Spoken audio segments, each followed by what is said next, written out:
మన లోపలనే ఉంది. సో అట్లా అంటుండు ప్రభు ఎక్కడున్నాడు, నేను ఆయనను ఎట్లా తెలుసుకోవాలంటే ప్రభు ఎక్కడనో దూరంగా లేడు, మనలో ఉన్న చైతన్యమే ప్రభువు, మనలో ఉన్న అవగాహన, మనకున్న అవగాహనే ప్రభువు, మనలో ఉన్న స్ఫూర్తే ప్రభువు, అదే ప్రభువు. ఆయనే విశ్వమంతా వ్యాపించి ఉన్నాడు, కానీ విశ్వం మాత్రం ఆయన కాదు. సో ఉన్న విశ్వమంతా ఆయన అనలేము, ప్రభు మాత్రం విశ్వమంతా ప్రభు వ్యాపించి ఉన్నాడు. ఒక్క నిమిషం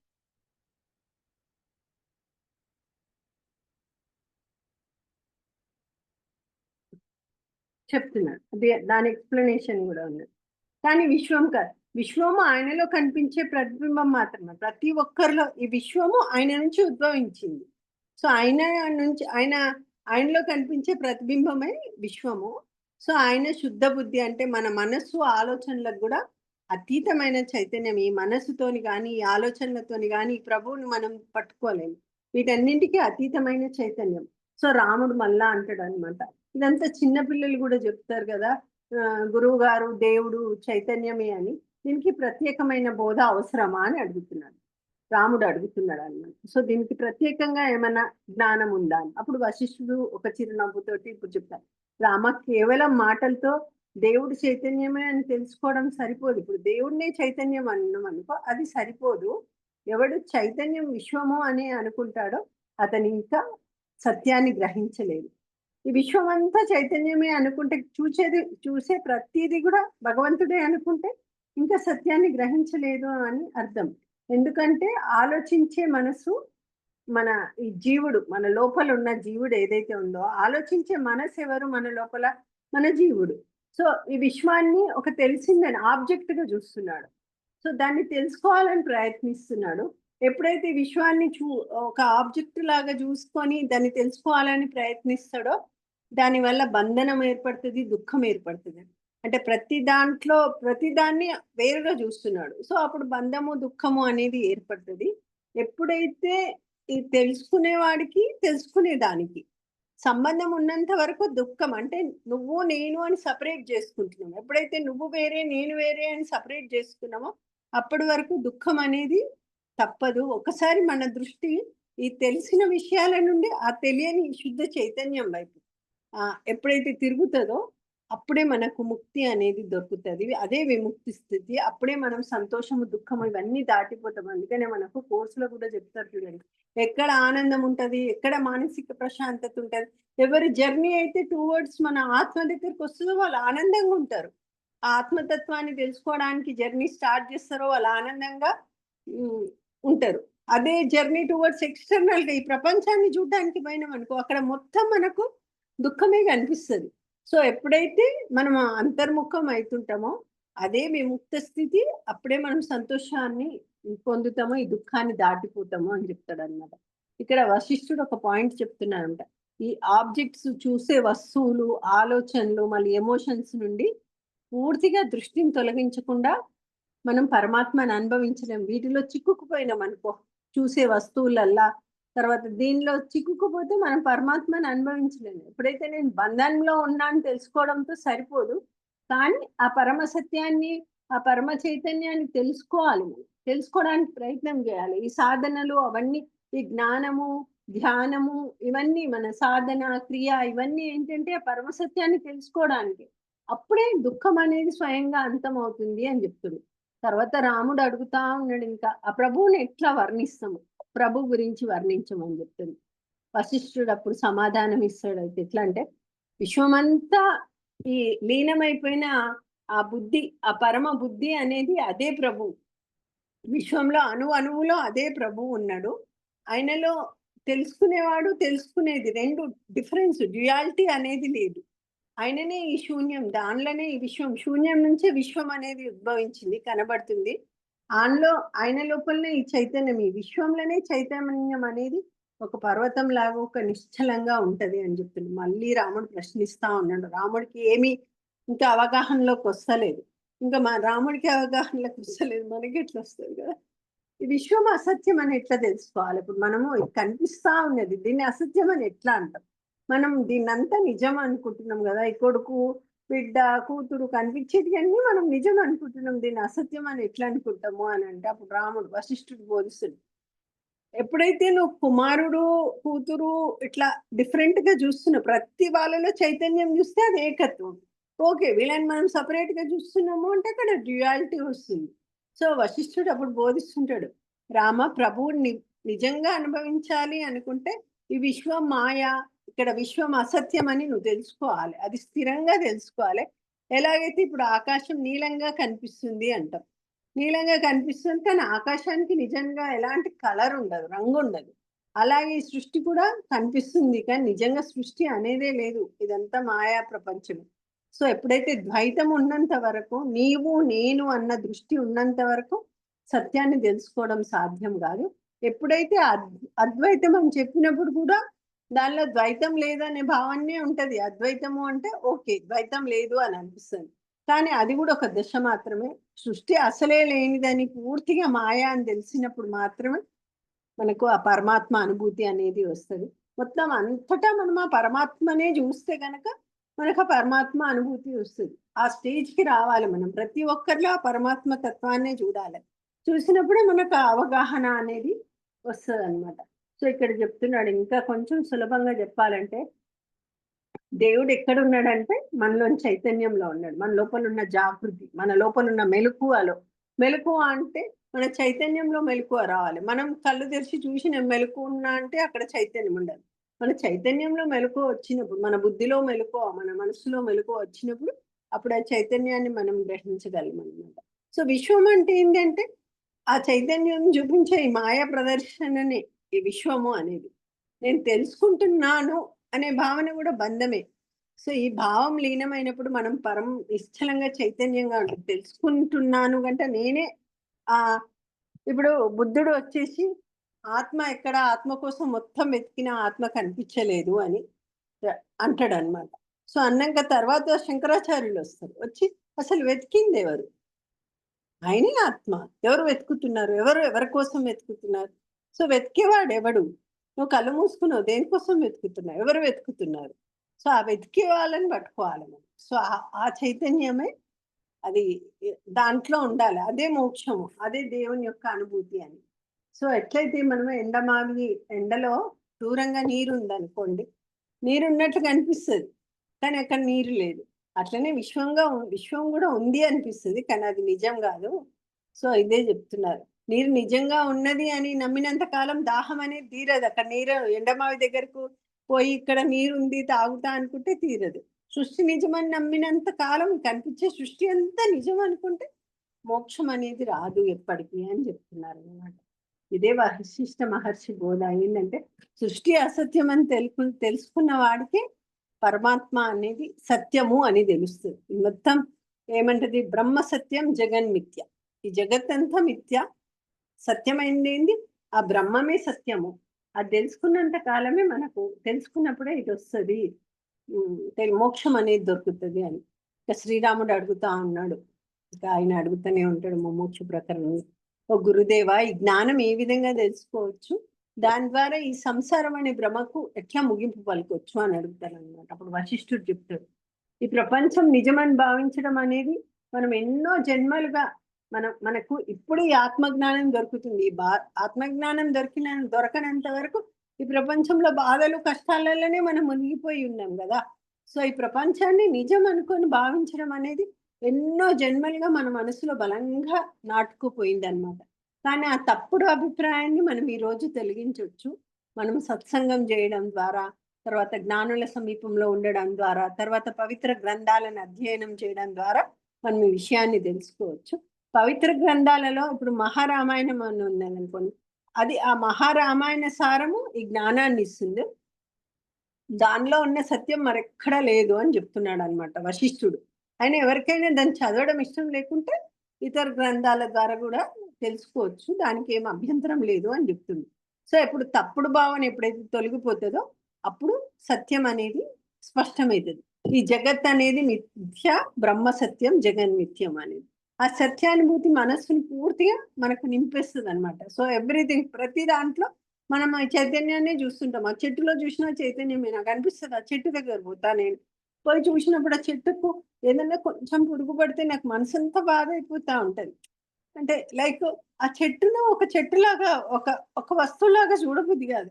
అది కూడా ఒక ఫీలింగ్, మనకు ఒక ఎమోషనల్ ఫీలింగ్స్, ఎమోషనల్ అటాచ్‌మెంట్ ఉంటది. ఎప్పుడో అయితే దాంట్లో ప్రాణం ఉంది, చైతన్యం ఉంది అని తెలుసుకున్నప్పుడు మనకు ఒక అటాచ్‌మెంట్ అయిపోతది దాని పట్ల.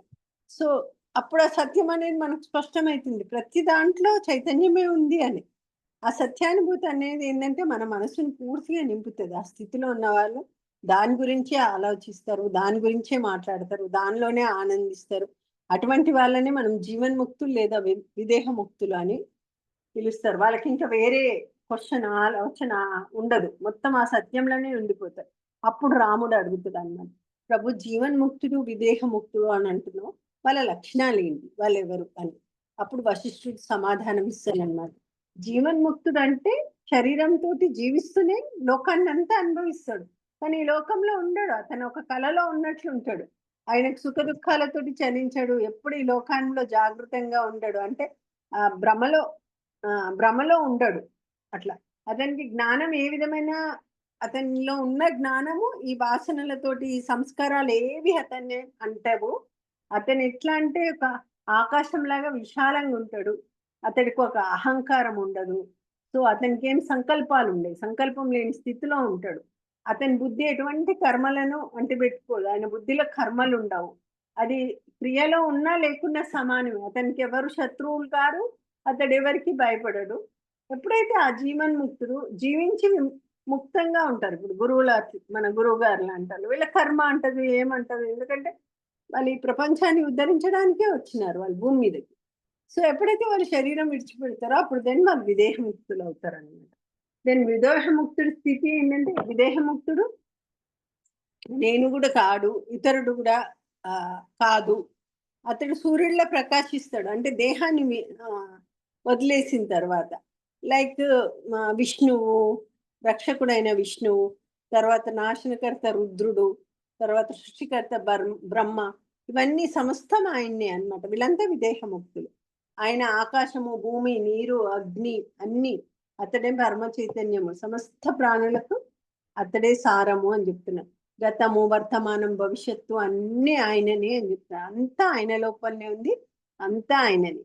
విదేహ ముక్తులు అంటే శరీరాన్ని వదిలేసిన తర్వాత ముక్తి లభిస్తుంది.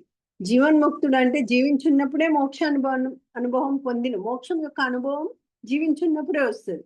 విదేహ ముక్తుడికి ఎప్పుడంటే శరీరం విడిచిన తర్వాత కూడా చైతన్య రూపంలో నిత్యంగా ఉన్నవాడే విదేహ ముక్తుడు. విదేహం వదిలేసినాక కూడా అదే చైతన్య రూపంలో ఉంటారు. ఈ జ్ఞానం వల్ల మనసులోని అజ్ఞానం అంతా తొలగి మనం బ్రహ్మమైనమని తెలుసుకోవడం జరుగుతుంది. సో, అది చెప్తున్నారు. చాలు ఇగ మనం అసలు ఈ జ్ఞానాన్ని ఎక్కువ కూడా తెలుసుకోలేమో అనిపిస్తుంది. ఇంకొంచెం చూద్దామా?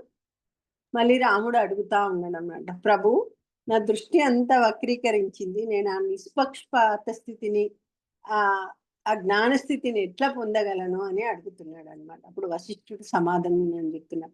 రామ, మోక్షం అనే దాన్ని మనం పరమ సత్యము అంటున్నాం. ఏదైతే మోక్షం దొరికిందో దాన్నే అది నిజానికి ఎప్పటినుంచో ఉన్నది. నేను, నీవు అనే భావాలు, ఈ లోకము అని సో, ఇవన్నీ నేను, నీవు, లోకము ఇవన్నీ మిథ్య ప్రతిబింబాలు మాత్రమే. అవి వాస్తవంగా సృష్టించబడినవే కావు. కేవలం అవన్నీ కనిపిస్తున్నాయి నువ్వు, నేను అని. అందువల్ల బ్రహ్మమే ప్రపంచమైనది. ప్రపంచము అని అనడం సత్యం గాదు. ఎందుకంటే ప్రపంచం ఎప్పుడు వాస్తవంగా సృష్టించబడలేదు. సో, ఇది మొత్తం బ్రహ్మ యొక్క ఒక ఆలోచన. పరబ్రహ్మ యొక్క ఆలోచనని సృష్టి అనేది. సో, ఎట్లా అంటే బంగారు ఆభరణ సృష్టిలో గూడా మనం పరమాత్మనే జూడాలి. ఆ పరమాత్మ తత్వాన్ని జూడాలి. ఎందుకంటే ఉదాహరణలతోటి ఎట్లా వివరిస్తారంటే బంగారు ఆభరణాలున్నాయనుకోండి, బంగారమే చూస్తాం. అలలున్నాయనుకోండి, అలలలో నీరే చూస్తాం. అట్లా ఆకాశంలో శూన్యమే చూస్తాం. అట్లనే ప్రపంచంలో గూడా కేవలం బ్రహ్మాన్నే జూస్తాను నేను. ప్రపంచాన్ని గాదు. అట్లా అవగాహన జేసుకోవాలనమాట. సో, ఈ లోకాల దృష్టిలో గూడా అజ్ఞానము, ఈ లోకాలున్నయి ఇవన్నీ గూడా మన అజ్ఞానంలోనిదే. ఇవన్నీ జ్ఞానం యొక్క విచారణతోటి ఈ అజ్ఞానమంతా మాయమైపోతది. అదే సత్యంగా మనకు జ్ఞానం కలిగే స్థితి అన్నమాట. ఈ ప్రపంచం ఎప్పటికీ వాస్తవంగా ఉండదు. అయినా ఉన్నట్లు కనిపిస్తది. దానిలోని సత్యత అనేది మనం ఈ యోగ వాసిష్ఠులా తెలుసుకుంటామన్నమాట. సో ముందుగా ఎప్పుడైతే సృష్టి లయం అయిపోతుందో కేవలం అనంతమే మిగులుతుంది. అది అనంతం అనేది దానికి చెవులు, కళ్ళు, నాలుక లాంటివి అవేవి లేవు. అయినా అది చూస్తుంది, వింటది, మళ్ళీ అదే సృష్టికి కారణం. ఎట్లయితే నీటిలో అలలు అనేటివి ఉత్పన్నమైతే అట్లాగే అనంత చైతన్యంలోనే ఈ ప్రపంచాలన్నీ ఉద్భవిస్తాయి. తర్వాత అది అనంతమైన కాంతి, ఆ కాంతిలోనే ఈ 3 లోకాలు అనేటివి మెరుస్తాయి అని చెప్తున్నాడు. దెన్ తర్వాత ఏమంటాడంటే అనంతం ఎప్పుడైతే ప్రకంపిస్తుందో అప్పుడే లోకాలు అనేటివి ఉద్భవిస్తాయి. ఎప్పుడైతే అనంతం అనేది ఆ చైతన్యం అనేది స్థిరమవుతుందో ఈ లోకాలన్నీ లయమైపోతాయి. ఎట్లా అంటే మనం ఒక ఫైర్ బ్రాండ్ చూస్తాం, ఇట్లా ఇట్లా తిప్పగానే మనకు అది ఒక వలయం లాగా కనిపిస్తుంది. అగ్ని బట్టి ఇట్లా ఇట్లా తిప్పుతారు చూడండి, అది కనిపిస్తుంది. కానీ అది ఆగంగానే ఆ వలయం అనేది కనబడదు. అట్లనే బ్రహ్మం అనేది ఎప్పుడైతే స్థిరంగా ఉంటాయో అప్పుడు అన్ని సమానంగా ఉంటాయి. ప్రకంపన అంటే మన మనసులో భావాలు, ఆలోచనలు అవన్నీ అన్నమాట. అవన్నీ తగ్గిపోయినాయి అనుకోండి, అప్పుడు మాయా అనేది తుడుచుకుపోతుంది. సో దిస్ ఈస్ ఈరోజుకి ఇక్కడి వరకు సరిపోతుంది. మహేందర్ ఒక్కసారి చెప్తావా అమ్మా? మా జయగురుదే అమ్మా. జై వాళ్ళ నాకు 3-4 పాయింట్స్ వస్తున్నాయమ్మా. ఉన్నదే అంత, ఇది మొత్తం జగత్తు మిథ్యం, బ్రహ్మ సత్యం, జగన్మిథ్యం అంతే. ఇందులో అంటే ఇవన్నీ ఎగ్జాంపుల్స్ మనకు అర్థం అవ్వడానికి చెప్తున్నారు అంతే. ఏం లేదు, ఈ ప్రపంచం అనేది నిజం కాదు, ఇదంతా ఆ బ్రహ్మ యొక్క ప్రతిబింబం అనే. సో మనం ఎప్పుడైతే దృష్టి వక్రీకరిస్తుందో అప్పుడు మనము ప్రతిదాన్ని ఒక ఎండమావి లాగా చూస్తాం అన్నమాట. అది ఉందేమో అనుకుంటాం, బట్ అక్కడ అది ఉండదు. సో అట్లనే ఎప్పుడైతే మనం జ్ఞానం అనేది కలుగుతుందో అప్పుడు మనకు ఈ మాయ అనేది మాయమవుతుంది. దాని చైతన్యం ఎప్పుడైతే స్థిరంగా ఉంటుందో అప్పుడు ఆ లోకాలు లయమైపోతుంది. చైతన్యంలో ప్రకంపన వచ్చిందంటేనే సృష్టి అనేది జరుగుతుంది అంటున్నా. అంటే దీన్ని ఎట్లా అర్థం చేసుకోవాలంటే ఇప్పుడు మనం స్థిరంగా ఉన్నాం అనుకోండి, మన ఆత్మలో మన ఆలోచనలు ఏం లేవనుకోండి, అప్పుడు మనం స్టేబుల్ ఉంటాం. మనకు అన్ని ఆలోచనలు వస్తుంటే మన లోపల ప్రకంపనలు జరిగిపోతూ ఉంటాయి అన్నమాట. మనకు టెన్షన్, భయము అనేది వస్తూ ఉంటుంది. అట్లనే అనంత చైతన్యంలో ఎట్లయితే ప్రకంపనం వచ్చిందో సృష్టి ఆవిర్భవిస్తుంది. సో ఈ సృష్టి ఆవిర్భావాన్ని ఎప్పుడైపోతుంది అంటే అనంత చైతన్యం అనేది స్థిరంగా ఉన్నప్పుడు. మన లోపల మనం స్థిరంగా ఉన్నాం అనుకోండి, మనకేం ఆలోచన లేవనుకోండి, అప్పుడు దాన్ని మనం ఆ బ్లిస్ లో ఉంటాం చూడండి, ఆనందమైన స్థితిలో ఉంటాం. ఆ స్థితిని తీసుకురావడం అంతే. సరే మహేందర్ చెప్తావా? జయగురుదేమా. అదే మా ఫస్ట్ పాయింట్ ఏంటంటే మన ఈ చైతన్యాన్ని అనుభవంలో తెచ్చుకోవడంలో ఈ ప్రపంచాన్ని ఒక ఆబ్జెక్ట్, ఒక వస్తువుగా చూస్తే అది కూడా ఒక బంధనం అవుతుంది అంటున్నారు గురుజీ. అట్లా కాకుండా అది కూడా చైతన్యంగా భావిస్తే సరైంది అంటున్నారు. ఇంకా రాముల వారు అడిగిన 2 ప్రశ్నలు, జీవన్ముక్తుడు, విధేయముక్తుడు. అంటే జీవిస్తుండగానే ముక్తి పొందిన వాళ్ళు జీవన్ముక్తుడు, లైక్ మన గురుజీ, ఇంకా పరమ గురువులు. ఇంకా శరీరం వదిలేక ముక్తి పొందితే విధేయముక్తుడు. అంతేమ్మా. ఇంకా చైతన్యం అంటే అంతటా చైతన్యాన్ని చూడగలిగే స్థితి రావాలంటున్నారు. ఇంకా దానికి మనసు ప్రకంపన కలిగిస్తుంది అంటే అది వేరేగా ఉన్నట్టు. ఇంకా చైతన్యం లేనైతే మనసులో ప్రకంపనలు అనేటివి ఆగిపోవాలి, దెన్ ఆ మోక్ష స్థితి అనేది వస్తుంది. ఈ ప్రకంపనలు ఉన్నంత కాలం బంధము ఇవి అన్నీ ఉంటాయి కంపల్సరీ. మా స్థితి పోతున్నామని రాములు గారు అడిగారు. దృష్టి మారింది అన్నారు. ఆ ప్రశ్న కూడా బాగా నచ్చిందమ్మా. అంతా కూడా విచిత్రమవుతుంది అన్నారు. దానికి చెప్పిన సమాధానం కూడా బాగుంది. అంటే అంతటా చైతన్యాన్ని చూడాలి అనేది. ఓకే, జై గురుదేవమ్మా. జై గురుదేవ్. మళ్ళీ ట్యూస్డే కలుద్దాం. పండగ కదా, దివాళీ ఉంది, ఆ రోజు చెప్పుకోలేము కదా, అన్ని సౌండ్స్ వస్తుంది. ఓకే, మీరు